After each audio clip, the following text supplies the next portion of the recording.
नमस्कार फ्रेंड्स, मैं पूनम गुप्ता आप सबका स्वागत करती हूँ आपका अपने YouTube चैनल पूनम के गीत संगीत में। फ्रेंड्स, बहुत ही प्यारा हंसी मजाक वाला गीत है और मैं गाने जा रही हूँ। आप लोग आनंद लीजिए और प्लीज़ हमारे चैनल को सपोर्ट कीजिए, ज़्यादा से ज़्यादा इसे शेयर कीजिए और सब्सक्राइब कीजिए, लाइक कीजिए और कमेंट में हमें ज़रूर बताइए कि आपको ये हमारा गीत कैसा लगा। राजा मन ओबे आए गए आलुइया से, हो राजा मन ओबे आए गए आलुइया से, आलुइया से, हो राजा आलुइया से, राजा मन ओबे आए गए आलुइया से, हो राजा मन ओबे आए गए आलुइया से। जाय के बजरिया से कटहर ले आईदा, जाय के बजरिया से कटहर ले आईदा, कटहर ले आईदा हो कटहर ले आईदा, कटहर ले आईदा पिया कटहर ले आईदा।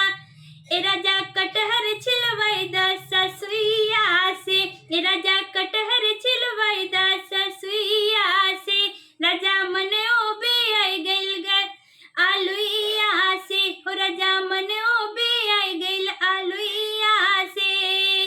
काटी धोई जब सासू हमारे रखलिन, काटी धोई जब सासू हमारे रखलिन, सासू हमारे रखलिन, हमारे सासू रखलिन, सासू हमारे रखलिन, सासू हमारे रखलिन। ए राजा मसलवा पिसवाईदा जेठनिया से, ए राजा मसलवा पिसाईदा जेठनिया से, राजा मन ओबे आई गइल आलुइया से, ओ राजा मन ओबे आई गइल आलुइया से। धीरे धीरे बदला हमरो कपार जी, धीरे धीरे बदला हमरो कपार जी, राजा सब्जी बनाईदा बहिनिया से, ए राजा सब्जी बनवाईदा बहिनिया से, राजा मन ओबे आई गइल आलुइया से, ओ राजा मन ओबे आई गइल आलुइया से। जाय के बजरिया से गोभी ले आईदा, जाय के बजरिया से गोभी ले आईदा, गोभी ले आईदा हो गोभी ले आईदा, गोभी ले आईदा हो गोभी ले आईदा।